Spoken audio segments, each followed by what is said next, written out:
welcome. My name is David Schloss. I'm the Liaison Officer for CAL FIRE Incident Management Team 1. And before we get going here this evening, I would like to acknowledge and thank the call for what they've done here in providing the facility and the nice refreshments for us. So, thank you.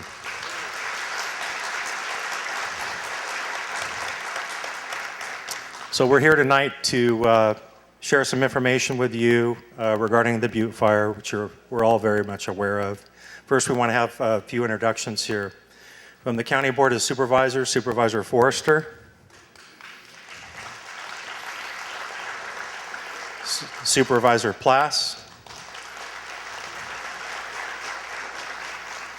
Supervisor Boitano. And Supervisor Morgan. And Supervisor Oneto is detained at another meeting, we understand, is on his way in the door. There we go.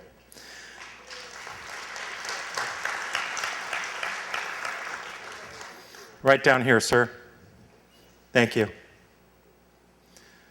From CAL FIRE's Amador El Dorado unit, Unit Chief Mike Caslin.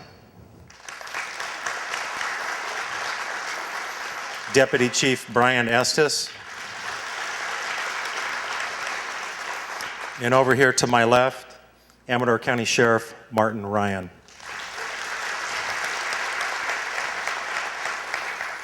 Representing CAL FIRE Incident Management Team 1, Incident Commander Phil Veneris. And Incident Commander Trainee Keith Callison. And now I'm going to introduce Incident Information Officer Mike Moeller, who will be our MC for the event.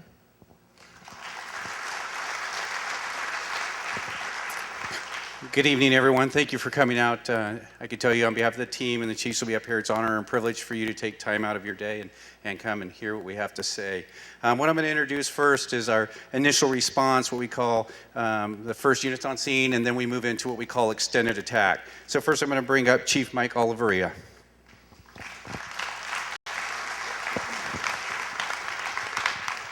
Hello, Mike Oliveria. I'm the local BC here, and I was IA, as Mike said, on the Butte Fire. So I'm going to go through and just kind of tell you about what the initial, that first few hours looked like on the fire. Some of the decisions we made, and then I think after we're going to have an opportunity for questions. So we were dispatched at, I want to say, about 2 to 3 o'clock, around 2:30. I was near Sutter Hill Station. I responded, and once I came around Vista Point there in Jackson is when I got the first view of the fire. And at that point, the fire was, I would say, probably moderate smoke. I could tell there was a light north wind on it, and was making a little bit of a run, but not an aggressive run towards the river canyon. So obviously it took me about 15 minutes to get there. When I got on scene, I still had, smoke behind a residence near Charamunga Ranch Road. At that point, I drove in on Charamunga Ranch Road and got to the head of the fire, and I noticed that we had some spotting conditions up on the end of Charamunga Ranch Road. Immediately behind me was one of my captains in a utility, so I gave him a division. Immediately behind him was 2 engines, so we got the engines up there towards the head of the fire, wrapped it, and pretty much had the fire stop there. And we had probably a couple spots in and around the structures, and we started picking those spots up. So that was kind of the initial report. After that, as I was getting more engines in, I developed another division on the other side. We got that taken care of, and we immediately had a spot down in the river canyon. And I got that report from one of my division supervisors. I was looking in that direction. I was kind of over the hill from it, so I couldn't really see the top smoke of that spot. So I wasn't initially overly concerned until the air attack got on scene and gave me a report from what he saw from the air. And his report to me was that we had the first fire was looking pretty good, and that the second fire was starting to build a little bit. So when I had the second fire report, not that it was a second fire, it's what concerned me is his perception that it was a second fire. That kind of told me that that spot was a little further out than what I had initially assumed. So I asked him how far down in the drainage it was, and he said it was about halfway, which concerned me, quite a bit. I had already put resources out on Charamunga Ranch Road because I knew it was going to, come up underneath the homes out there, and we started protecting those. After I got that report, we made a resource order for additional resources to come in and handle that situation. So once we got that kind of the fire on the top on Charamunga Ranch Road taken care of, I wrapped around on the pin stock there where I can get a look down in the canyon. That's where I met up with ASO, PG&E, AFPD, and we all kind of got there and put a plan together. From there, Chief Post came in. As the fire developed, I transitioned the IC to Chief Post. I took operations and continued with the operation of the fire. Chris Post, I'm the division chief here for CAL FIRE in Amador County with the Amador El Dorado unit. And of course, it's my job to oversee the two battalions here in the county, of which Mike Oliveria is one of the two battalion chiefs. And at 2:30 at the time of dispatch, I happened to be at a meeting in Camino at our headquarters office, and was asked by our duty chief for the unit that day if I had heard about the incident. And at that point in time, the report was holding at a couple acres, and this was at that 2:33 o'clock, and I started to make my way really routinely back to Amador County from El Dorado County. So at that point in time, I had a couple of phone conversations while I was driving with Battalion Chief Oliveria, and it's so far so good. Resources are getting in on the fire, and I advised him that, hey, I'll come out and meet with you at the fire and make sure that I can provide you all the support that he needed, to make an effective fire stop. So I got out there, I guess it was about 4:30, 4:45, and met him at the top of the penstock at the overlook. And at that point in time, the plan that was being effected by the troops on the ground and the air support in the air was fairly adequate in my estimation for the conditions. And we, at that point, determined what we call management action points, or if the fire gets to this point, we're going to make this decision. And we made the decision, it was a little spur ridge up canyon from the body of the fire, that if it gets to that ridge and it starts moving towards the penstock, that I would assume incident command, we would expand our organization, and he would assume a responsibility for the operations. So I believe at that point in time, super scoopers had been there. So we had remember, a full high dispatch to the incident, which is a pretty good number of engines and bulldozers and hand crews and aircraft. And the air attack officer had already augmented the aircraft to include 2 additional air tankers that had made their way to the fire. So pushing about 5 o'clock, it hit that management action point. And we had a discussion, and at that point, the incident command post is really just on the side of a dirt road.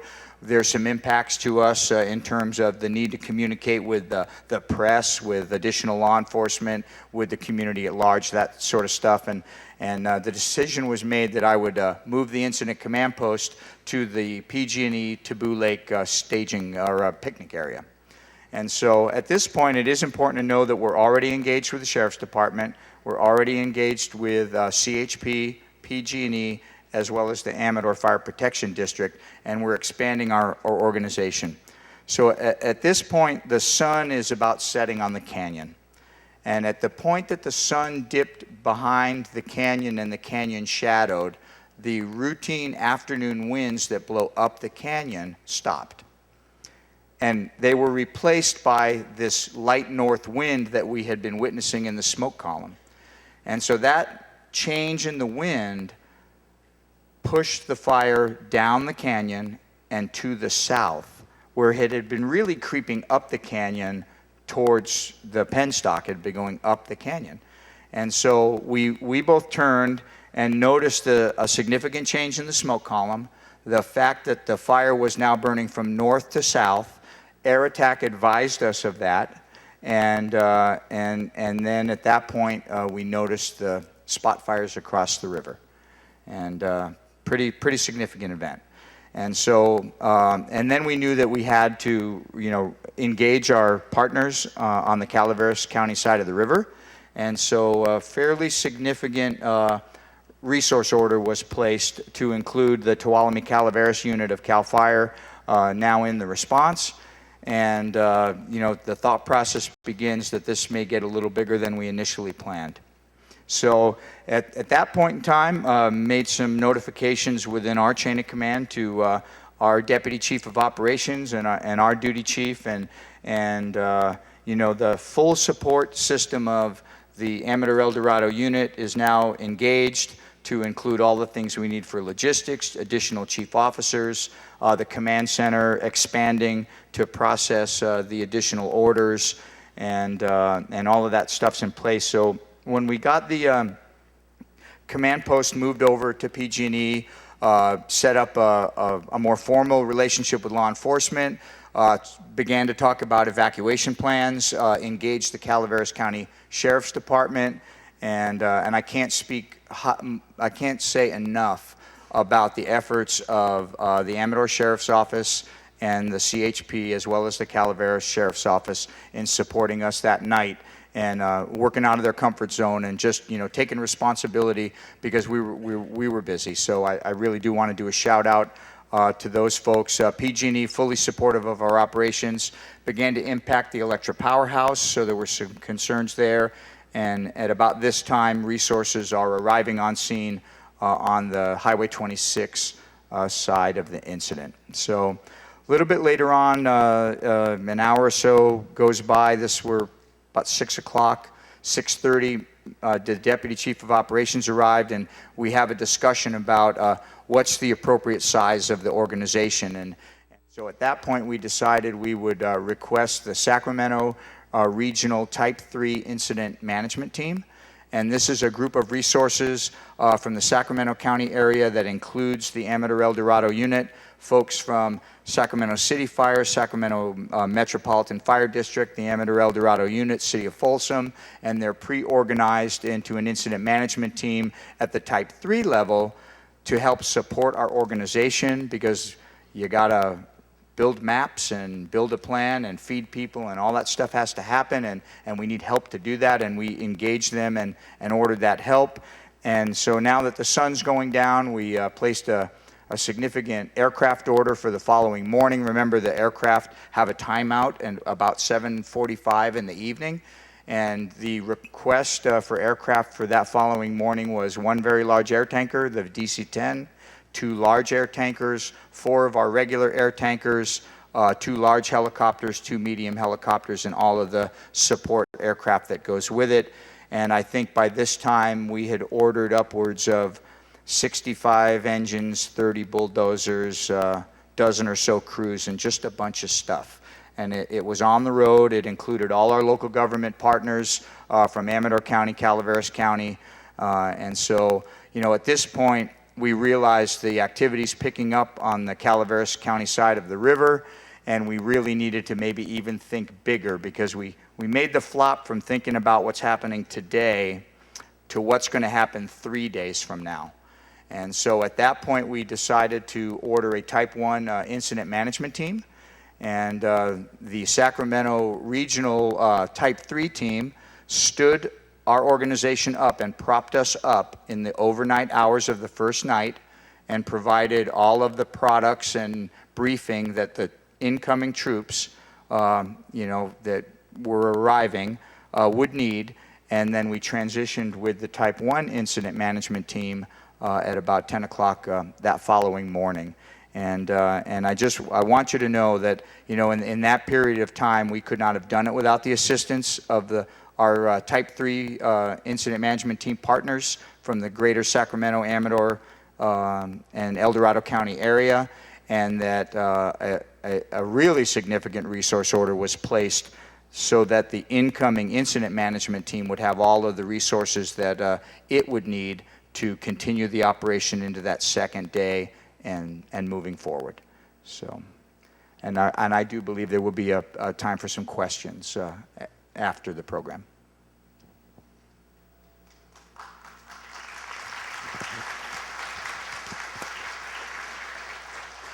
Good evening. My name is Tony Brownell. I'm the Day Operations Chief for Incident Management Team 1, which I'm in charge of a lot of the firefighting operations on the ground. So I'm going to give you a quick brief what we're looking at today. Up on your side in Amador County, we're looking really good. We got a lot of mop up around the structures. We're securing the line, make sure there's no chance of fire coming out, and we're holding those lines really well. We haven't really had any issues the last couple days. The crews have been really good about going in there and making sure it's safe for everybody to repopulate. Moving down to the lower part of the fire right there, or excuse me, the upper part, that's the middle fork of the McCallum River. Very steep, inaccessible, dangerous for our crews to get in there, but we push crews in there and we're holding that spot right there. I'd like to explain, anything in black on the map, we feel is pretty secure, it's not going to come out. Anything red, even though it looks like it's still spreading, it's not moving anywhere, okay? We're just not 100% sure, or our confidence is we don't want anything to come out. So we direct a lot of our resources where it's still red. Those areas that are brown in the middle, those are unburned or partially burned vegetation in there that when the sun comes up, the wind starts heating up during the day, we start getting active fire in them.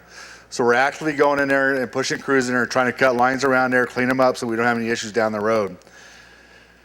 All around the structures, you see that red circle in the middle? That's an area that we actually went in there on Mountain Ranch Road area and actually protected all the structures, and the fire actually went around our crews at that point. So we made a stand, saved as many structures as we could in that area. It was a fast-moving fires, 5-year drought, all these things that came in alignment with the topography and the weather, and the thing really took off. So we're really securing our line, we're making it nice and safe. Even though the incident management team is going to be leaving pretty soon, there's going to be firefighters on the ground for weeks on end coming here and checking those things and make sure it's all safe for you guys to get back in. Okay? I'll be around for questions afterwards. We're going to bring up Scott Black, and we're going to talk about the repop and the population plans we had.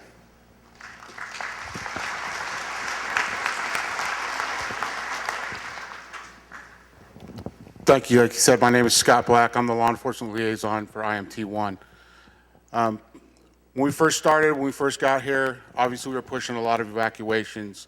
We don't want to move anybody out of their homes. The only reason we do it is to keep you safe. The other thing is we want to get you back in there as soon as you can. Evacuation process is just that, it's a process. Tony Brownell there would let me know. We would work tremendously close with Amador Sheriff, Calaveras Sheriff, CHP. The relationship we had with them was incredible, and I couldn't have done it without them. We would make decision points of if the fire got here, we'd evacuate here. If the fire got here, we'd evacuate there. And that's how those things were decided on. As we moved along, we got into repopulation. Our goal was to get you back home as safely as we could, as soon as we could, with it being safe for you, meaning that there weren't wires down, there wasn't fire burning there, utilities were, it was just safe for you to get inside. Again, the process for that, I would meet with operations, with the Sheriff's Department, with CHP, with PG&E, Water, Roads, Caltrans, and we would come up on a plan if we could repopulate A area, B area, C area, as you see up in Amador County. It's a big process. There's a big checklist. We make sure that plan is supported all the way through so that you're in there safely and we don't put you in too soon and we don't put you in too late. I'll give it back to you to talk about how exactly. As you know, a lot of this area is a lot of narrow roads. People are stuck back in there. It seems like there's a flat place, they put a house there. And a lot of the roads don't have exits, so it's one way in and one way out. So it causes a couple of problems for us. It takes time to evacuate. So when people are evacuating, the firefighters are running in, you guys are coming out, and some of those roads weren't really accessible for that. Because our fire engines are pretty wide sometimes. So when we were talking about evacuations, we were making sure it was absolutely needed. And we wanted to give you guys enough reflex time to gather up your stuff and get out. So that's why you had the warnings, then you had the evacuation orders. We were trying to give you enough time, heads up, but when a fire is burning as fast as it could, we're trying to stay ahead of it. We can't send firefighters out in front of this thing because it's going to get them hurt. And who usually does the evacuations for us? Police officers. So police officers aren't firefighters, so we had to give them enough time to get out in front to get you guys out. You laugh, but they did a great job. And one thing that really helped us is that the sheriff's office and the local PDs were actually in my vehicle most of the time. So when I had an issue, all I had to talk to him, he made a direct phone call to his partners, and we get the evacuation started immediately as it was. It took time, and then when we got to the point where we weren't evacuated, we wanted to get you back in as soon as possible. But we don't want anybody hit by a tree. We don't want anybody stepping in a stump hole or stepping on a power line. So we really took a lot of effort to make that happen fast to get everybody back in their homes, because we know when you're displaced, it's not an easy thing. So we do care about getting you guys back in, because obviously you guys care about your community because how many people are here. So we want to take care of you, and we hope we did a good job for you.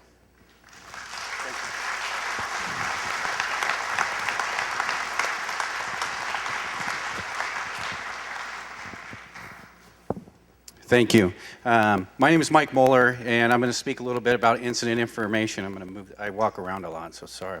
Sometimes I get a little nervous. I got to walk back and forth and pace. So, first off, thank you for coming out. And what I'm going to explain to you is my name is Mike Moeller again. I'm the Incident Information Officer for CAL FIRE Incident Management Team 1.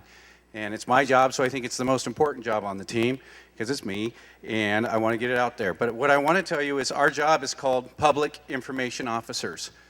And it is. It's public. Are the media our allies? Absolutely they are. But my job is to inform the public of an emergency situation. I can tell you this is a very, very dynamic situation, especially for information.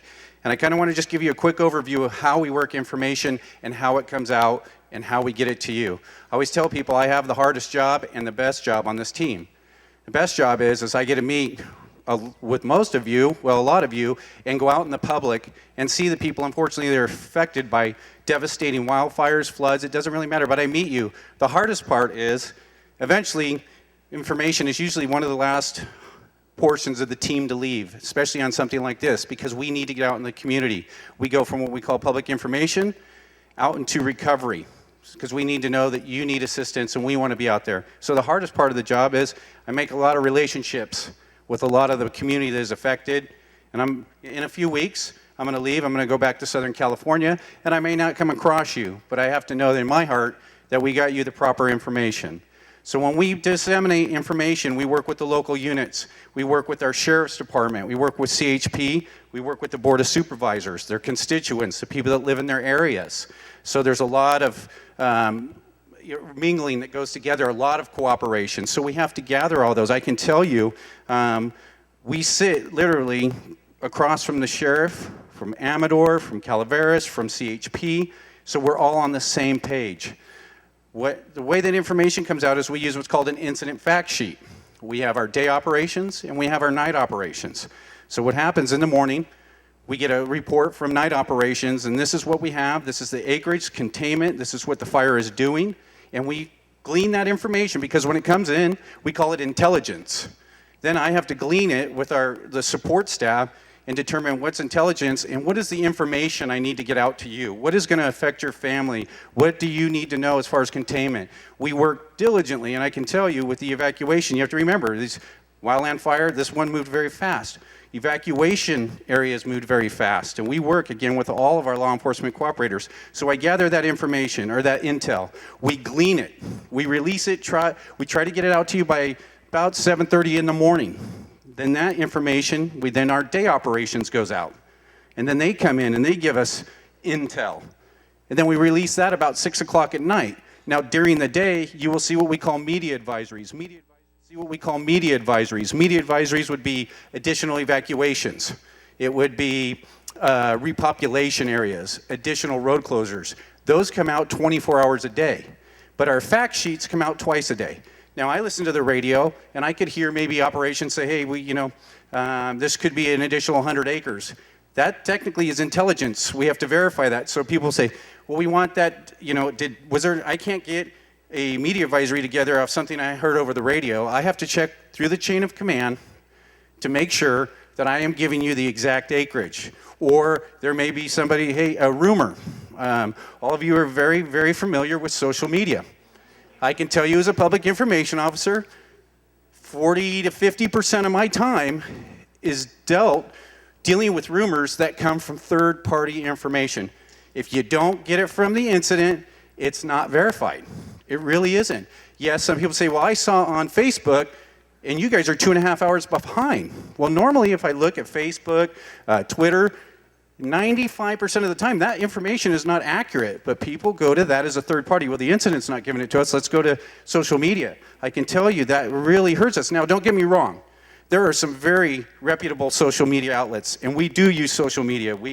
CAL FIRE has Facebook, Twitter, that we use, but we control that. The Sheriff's Department, we work with them and their social media sites. It comes. The County Emergency Operations Centers, both Calaveras and Amador, they have social media. Those are the sites you want to go to, but rumors, and it's almost like that game of telephone. Hey, did you hear this about the fire? Yeah, and they call everybody, and then we just get, a lot of phone calls explaining to residents, please, no, the fire isn't in that area, or the fire hasn't moved to that. So I just kind of want to give you an overview of how important information is to not only our team, but to public safety, to the supervisors, the constituents, the citizens affected, all of our executive staff that is sitting here. Information is very important to us, and I want you to know that we don't take it lightly. And I can tell you this, when we have an incident this size, we do what's called a trap line. A trap line is really a place in communities like yours where people gather. It could be a coffee shop. It could be the overlook where everybody's going to look at the fire. We had 22 stops in both Amador and Calaveras counties. We had 22 information officers, and if you get a chance, and when I go into the Q&A, you'll see the staff that greeted you and showed you those maps. They're from all over the state of California, but they're here to give one common message. And you'll see them out here to meet with you after, and you saw them when they came in. Without that staff, we can't do it. Every day, we were out putting up new maps. We went to the evacuation centers. We went to, again, what we call choke points to make sure that you saw everything that was going on. And we would put information officers there to explain what was going on. And we also introduced something that we used, that both units had what we call call centers.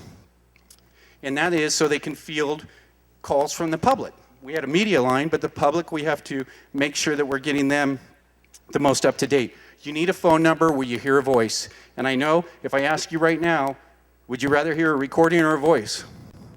You want to hear a voice, absolutely. So what we did between Amador and Calaveras through the two units, we met with our incident commander. We actually combined those.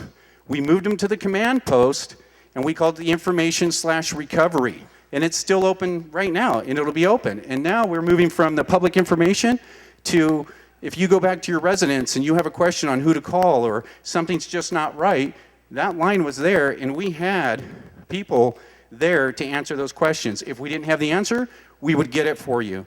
But I just want you to know, on behalf of public information, and the way I take it to heart is, you are our customers, and we do our best to get you the most timely, accurate information from the incident. So thank you very much.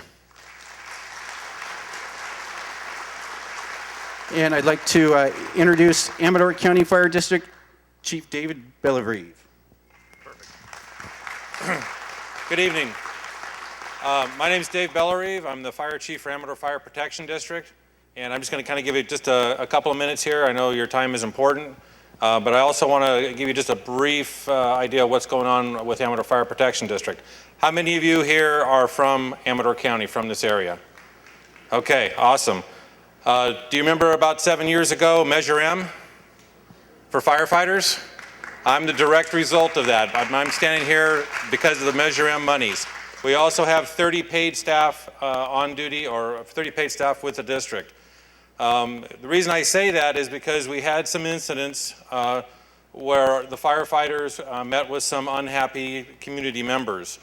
They were yelling at the firefighters. One lady apparently threw a cup of water at the firefighters. And the reason I bring that up is I want everybody to know that when this incident came out, we put 12 apparatus or pieces of equipment initially on this fire. And that does not include our other local agencies, Jackson and Sutter Creek and Lockwood. So we put those people out there and they were fighting fire. And what we do is we recall, or we bring back our volunteers and our paid staff to cover the station in Pine Grove and Pioneer. So yes, when there was an evacuation going on and there was an engine sitting on the side of the road and you're wondering why they're not fighting fire, it's because they're here to protect everything else that's going on. Normally when we have an incident like this, in my experiences, normally the calls for assistance usually drops off, kind of slows down. That was not the case on this incident. We had over 100 calls for assistance from when the fire started for a week. So from the Wednesday that it started till the Wednesday of the following week, we had 100 calls for assistance. That included some evacuation, people that were getting evacuated that needed help getting out of their house. We had a fire down in Jackson that was pretty significant that we responded to. We had a structure fire up in Lockwood. We had vehicle accidents. We had medical aids. All that stuff goes on the same time that the incident is going on. So we bring people in, we cover the district with those firefighters. We have about, like I said, we have 30 paid firefighters and we got 30 volunteers. I can guarantee you that everybody did their part. Even the firefighters that were sitting here in Pine Grove wanting to know how come they couldn't go fight fire. Because I guarantee you everybody in the district, including myself, wants to go fight fire. That's what we joined up for, that's what we want to do, that's how we want to help the community. But there's other things that happen on an incident like this. One thing I do want to mention is the Jackson Rancheria. They did an outstanding job. Yeah, absolutely. Yes, they did. They stepped up and there were several hundred people in that evacuation center. The problem that happens with us is that we have the contract with the fire services for the Rancheria, so we need to provide services for the people that are evacuated also. So we were able to accomplish that through other local agencies and to provide that protection. So that's, I want to say that for the most part, and it's been overwhelming, is for the support of the community. And once again, we appreciate doing the job for you. And if you ever want to talk to me, no problem, give me a call. I'm down at the County Administrative Center, and I'll be here for a little while if you have any comments or anything you want to say about Amador Fire Protection District. Thank you for your time.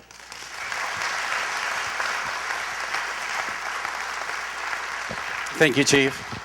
All right, what we'd like to do right now is introduce Amador County Sheriff OES Representative Martin Ryan.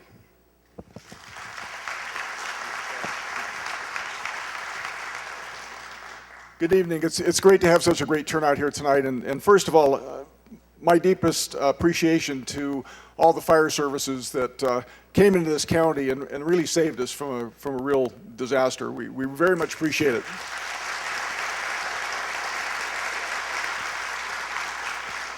And as the chief said, you know, they want to fight fire. We don't want to fight fire. That's why we wear this stuff. We do other things, and it's a great partnership. CAL FIRE brought in the structure that enabled us to participate in this process. CAL OES helped us with bringing in additional resources that we desperately needed. Just going to go over a little bit of the timelines for us. On Wednesday at about 7 o'clock, 7:30 at night, we were requested to do a mandatory evacuations of Ponderosa, Canyon View, and Fig Tree Roads. We did utilize our Code Red system. We announced that some time ago, and we found out that it was somewhat effective as people were coming out. They were familiar with Code Red and they received a phone call notification. I would encourage everyone, if you have not signed up for Code Red, you go to the Amador Sheriff website at amadorsheriff.org. Sign up for Code Red. It not only hits your home phone, but as well as your mobile phone. So if you're not in the area, you're still going to get the updates, you're still going to get the alerts. It's a critically important piece of information that you can have. That first evacuation was about 24 residents that we did in that area. On Thursday morning, we went over to the incident command over at Plymouth Fairgrounds, and at that point, I assigned captains over there 24/7 in 12-hour shifts. And when the command center left over in Plymouth and went to Calaveras, I had one of my captains over there 24/7 until the fire was secure in Amador County. On Thursday, about 11:30, we're requested to do mandatory evacuations of all residents east of West Clinton, south of Highway 88 to Ranch Drive. And you can imagine that was a fairly intense kind of a situation, required a lot of staff. We're very fortunate. We did use Code Red again. But in addition to the staff that I had on duty that day, and that was everyone that we had on duty responded, we also were assisted by Jackson Police Department, The probation officers came out, DA investigators, and even Calaveras County came over to help us with those initial rounds of evacuations. By late afternoon, we had already notified the Governor's Office of Emergency Services and requested mutual aid for our law enforcement partners in our region. We had responses from Folsom PD, Sacramento PD, Davis PD, Yolo Sheriffs, Placer Sheriffs, Sacramento Sheriffs, Stanislaus Sheriffs, and of course our partners in this county, CHP, and all of their resources they brought to bear as well. So a lot of you have been out there, you saw a lot of different cars coming through, a lot of different patrols, and one of the rumors, the social media issue that came up, rampant looting going on in Amador and Calaveras County, and people were just spun out about it. To the point where the undersheriff and I, at the request of Red Cross, went up to the evacuees at the Rancheria and spoke to them about that very issue. And my message was very simple. You have more law enforcement officers in your community today than you will ever have in the entire existence in this county. We had a lot of cops out there, and in communities where there should be nobody. So if there's somebody there, they kind of stand out. So it helped us with that too. But as a result of all of that, and having those resources available not only during the evacuation, period, but also during the repopulation period, we had 3 reported thefts out of all those vacated areas in the entire time of the fire. 3. That's pretty outstanding. We owe a lot to our partners.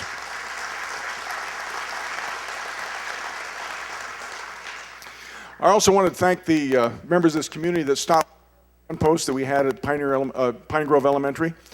People were coming by with hours of food, thanks, and things like that. It was a great location. We were able to work through our school district in order to get that place opened up so that the responding agencies, our law enforcement partners, had a place to come. They would get their instructions, they'd get their map since they weren't from here. And you can imagine coming into a strange area with not exactly a lot of paved roads at times, trying to find your way around. They did an admirable job, did a very, very good job on that. On Friday, on 9/11, we opened our Emergency Operations Center.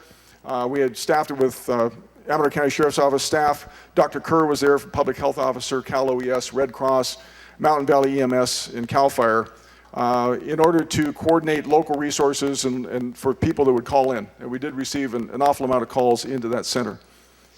We started repopulation in some areas on Sunday.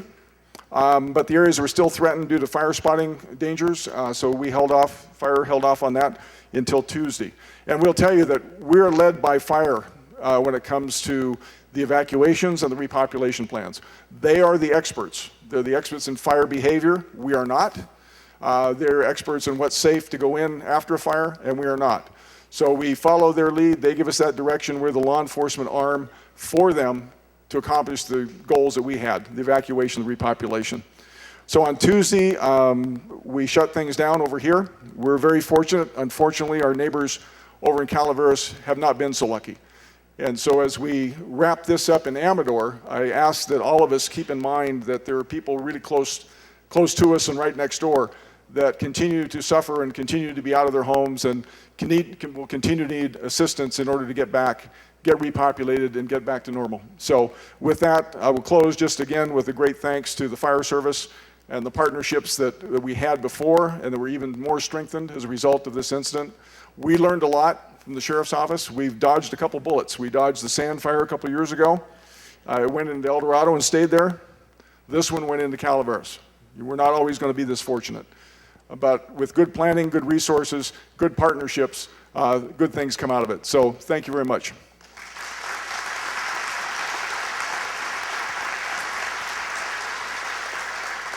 The only thing I'd like to do now is Sergeant John Silva's over here. He's the coordinator for OES for Amador County.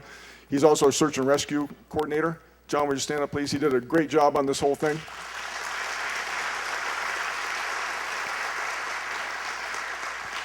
And for those of you that don't know, as fate would have it, we had scheduled about a year and a half ago to host 400 plus search and rescue volunteers up at Silver Lake that weekend. They started coming in to Plaza's Resort on Wednesday and Thursday, Friday, Saturday, Sunday afternoon they were out. We had 700 classes that we were putting on up there, 50 different instructors. We had air resources that sometimes couldn't fly because of the smoke. But that was an obligation we had made to our partners. 41 different counties were represented up there. So we kind of split some duties a little bit. John was there. He was really the mastermind behind SARX 2015, and his volunteer staff and a couple of our coordinator deputies that were up there. So bouncing back and forth to various things. At the same time, his house was being threatened. He lives right on the canyon and was one of the evacuees. So I reminded people too when I spoke to them that keep in mind that the people who are driving around to evacuate you have themselves been evacuated. So if you don't think they're getting there fast enough or doing what they're doing, they're busting their tails to make sure everyone's safe. So with that, I will turn it back to Mike.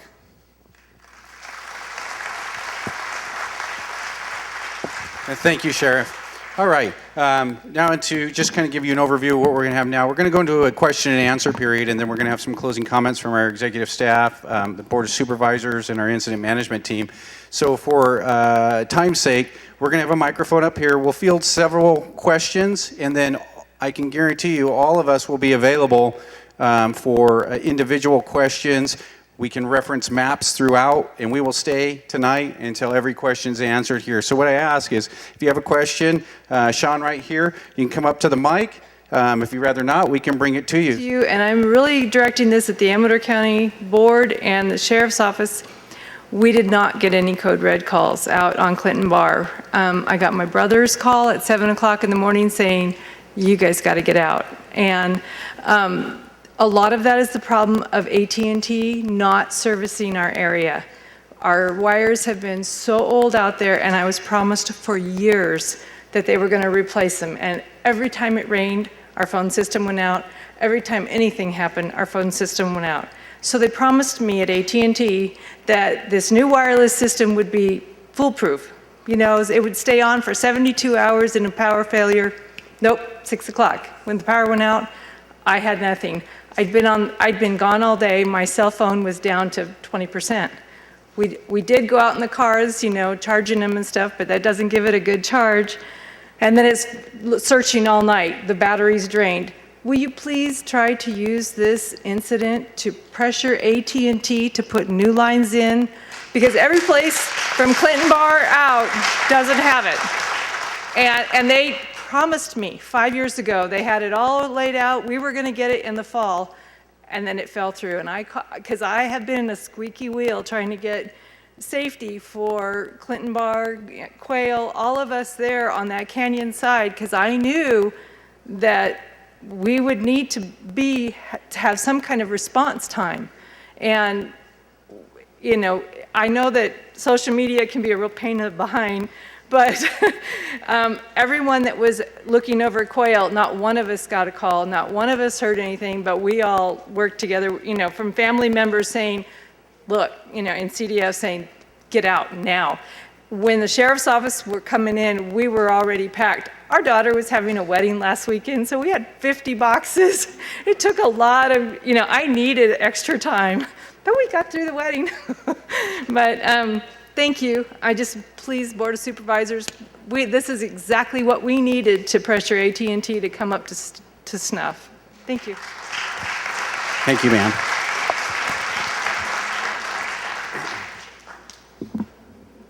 Hi, Kathleen Harmon. I am a grateful resident of the Pioneer area where I sat in evacuation or advisory evacuation, and you guys did an amazing job. Thank you for that. And so grateful that the fires were nice and all of that.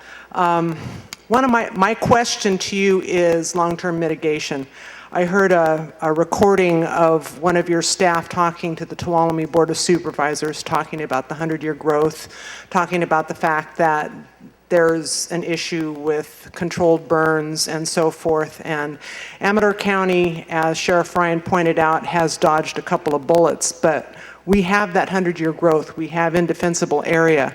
So my question to you is, what as a county is our responsibility? What is your responsibility? Is there funding that we should go after to try and do long-term mitigation that will protect our community from having this kind of raging wildfire and take our homes out?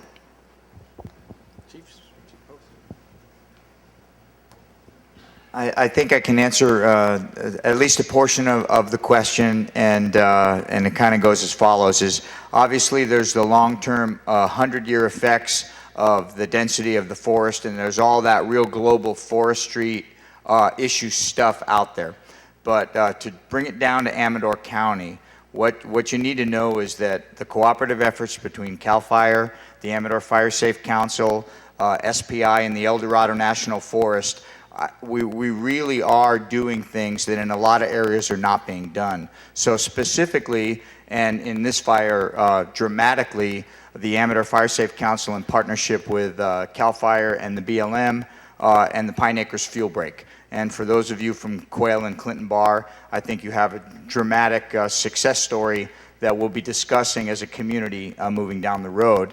I think it's important to recognize SPI for the partnership efforts in the Tiger Creek area, along the Antelope Ridge, the Shake Fiddletown vegetation management plans, and we have actually been constructing fuel breaks in the Tiger Creek area across to Omo Ranch for best part of a decade now. And I would also like to do a shout out really to the El Dorado National Forest when you look at the Highway 88 fuel break project along the highway over to the other side. Is that all that needs to be done? Absolutely not. Are there concerns that we need to vet? Absolutely. But I think if we can get one thing for fuels reduction in Amador County is to recognize that we already have a good thing going, and engaging all of you that are in this room, because the way that the Fire Safe Council and all of that is supposed to set up is we're supposed to do the work of the people, and the people through the Fire Safe Council are supposed to advise us on the community priorities. So you have a good foundation of that work being done, and yes, there's likely more to be done. You gave another acronym after Fire Safe Council. You said SBI or SPI, Sierra Pacific Industries. Thank you. Yes.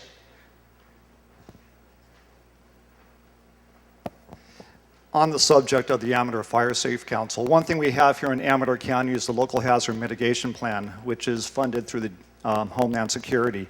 And our Local Hazard Mitigation Plan, what hazard is number one on that plan? In one word, it's fire.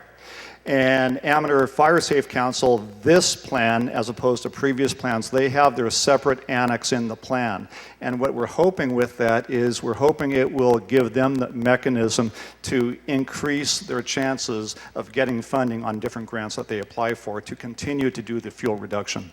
And one last thing I'd like to point out too, this entire fire was an absolute team effort. From CAL FIRE to law enforcement to ACART, which is the Amador County Animal Response Team, which did an outstanding job. But let's not forget the other partner in this. And the other partner in this is you and me, as I'm speaking on behalf of the citizen. Sheriff already mentioned that I have a house on the edge of the canyon, and we also have to ask what we can do ourselves on our property. And you guys know who I'm talking about. Houses in your neighborhood that I'm talking about, and those are the houses that don't have defensible space. And if it gets to the point where it violates municipal codes, turn them into code enforcement. Talk to your neighbors. Create a dialogue with your neighbors. There's power in that. So let's take ownership of our own houses, and let's do everything we can to support Amador Fire Safe Council. And finally, how many people here, when they write out their check for their fire fee for the unincorporated areas, are happy about that? Prior to this. Okay, but I'm one of those people. I used to write something in the memo that wasn't entirely complimentary. This year, I tell you what, I'm going to write 2 words, and those 2 words are thank you.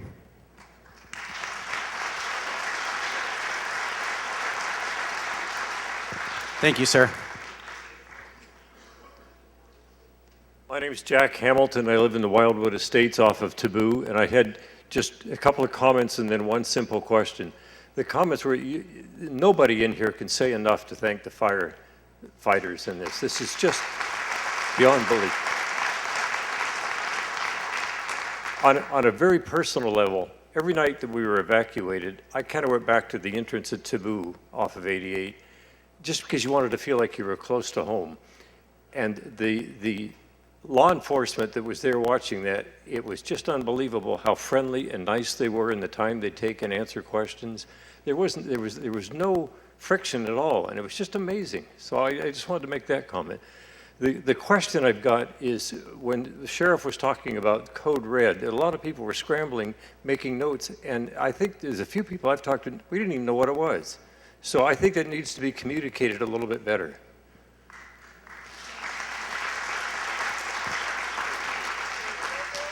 One thing I want to point out with Code Red is it took the place of reverse 911. You don't have to sign up to get a phone call if you have a landline telephone. But the power of Code Red is the social media side of it, the texting side of it. So as the sheriff mentioned, please get on our website. On the first page of the Sheriff's Office website, in the upper left-hand side, there is a Code Red icon. Click on that icon. It'll take you to the enrollment page. Enroll in it, add your cell telephone number, as well as your email address. If you don't get the call on Clinton Bar, and please give me a call, because through the reporting mechanism that comes with that program, we can see whether that call went to you or not, and if it did not go to you, prevent that from happening in the future.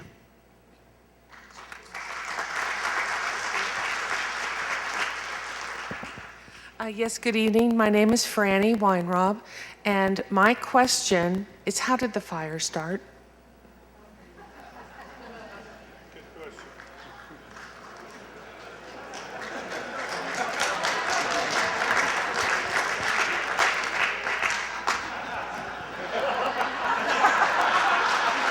Well, boy, don't we all want to know. And currently the cause of the fire is still under investigation. And for me to comment on that would be inappropriate because that could jeopardize the investigation.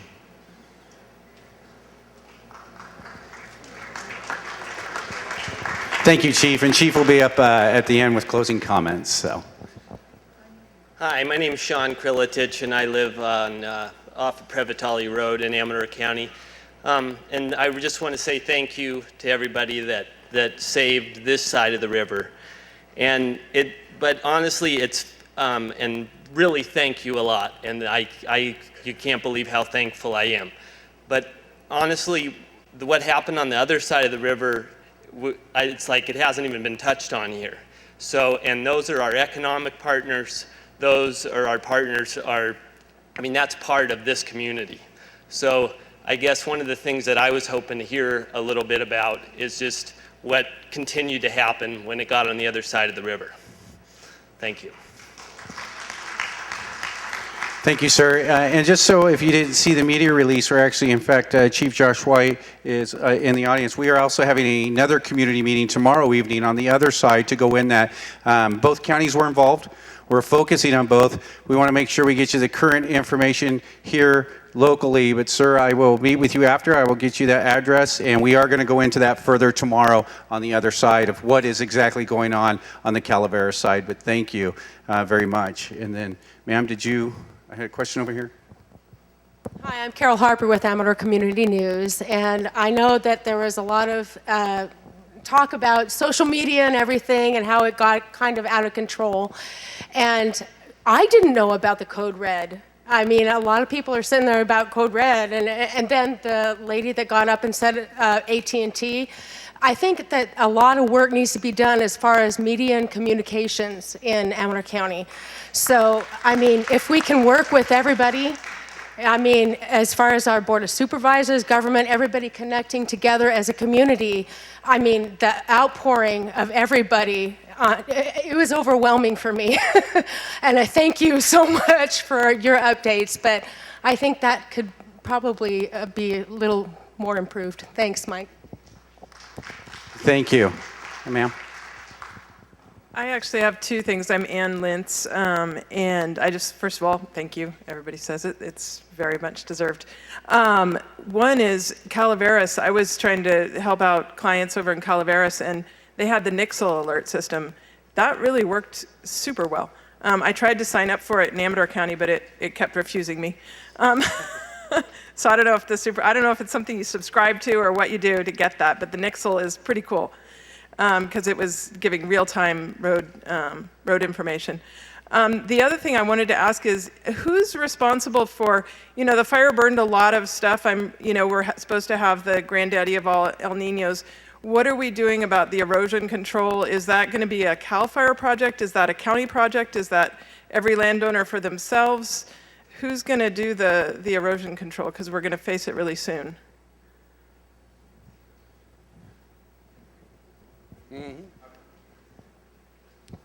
All right, so a couple of things under California law and the responsibility of CAL FIRE in the state responsibility areas. What we do is called fire line suppression repair. And so, you know, the main focus is to secure the fire lines, and the damage that we caused during the firefighting efforts are repaired to a point that no further damage will come when winter rolls around. So our efforts are, in that respect, limited.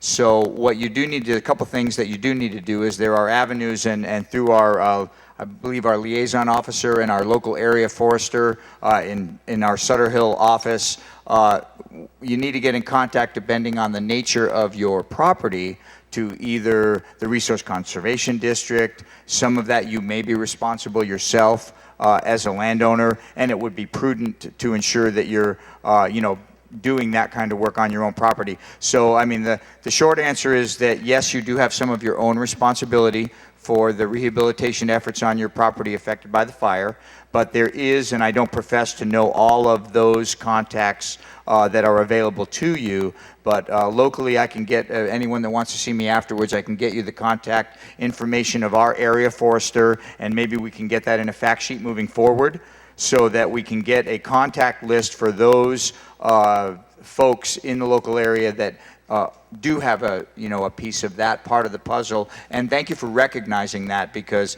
that is an important part moving forward. All right, and we're going to take 3 more questions. We're going to start right here, and then we will be available for questions after closing comments. Hi, my name's Colleen Dobbinmeyer. I live up in Pine Grove, and I'm very thankful for everybody and all that I saw. But yesterday I took a ride over to the fairgrounds in Calaveras County to get my Butte Fire shirt, and was quite surprised because I ended up coming home, and I don't know if the fire is contained or not, but I went up Mountain Ranch, you know, through Railroad Flat, whatever the other city, Wellsville or whatever, and then through you know, the way back over towards 26. And maybe I shouldn't have been there. I mean, there was a lot of, the helicopters were still picking up water. And so if you could kind of give us an update on, I mean, the fire maybe seems contained, but maybe it's not. And I maybe shouldn't have been out there. So thank you. Yeah, I can answer a little bit. Even though the roads are still open and stuff, we determine the roads are safe for people to be driving on. We prefer that people don't go out and start sightseeing when we have equipment out there working, because it does clog up the roads, but we made it safe. There was no trees that were going to come down. The power lines were pulled up. But like I said, we prefer if you guys don't go out and sightsee until we're done. We're going to be around here for a couple more weeks working on those issues, so just be careful about it, okay? Thanks, Chief. Hi, my name is Shelley. I'm okay. A little shorty. Thank you. I actually have a couple questions, and I live off of Clinton Bar Road at the very end. We did get the calls, and I could hear the phones ringing from one neighbor to another, but I'm at the very end of Clinton Bar, so I don't know why we got them and other people didn't. But that was the only reason why we knew to evacuate, other than the fire was coming at us.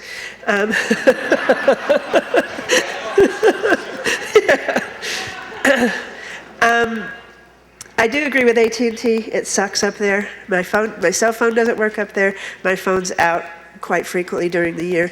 It takes them 5 days to come up and fix it. So if there's a fire during that time, we wouldn't get anything. I do have a couple. Call her? Okay. Thank you.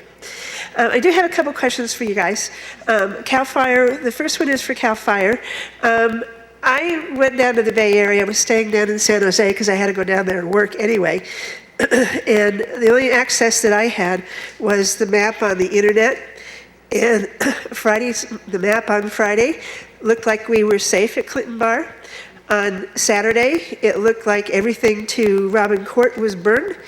And then on Sunday, everything from Amador County was gone. So why was that map so inaccurate? My second question is, and I really think, there were guys out at the end of Clinton Bar on Saturday that were digging the waterways to protect from the bulldozing, and thank you so much for bulldozing and saving our homes out there, because if that hadn't happened, I'm sure my house would be gone. And my second question is a curiosity question, and that is, what are all the colored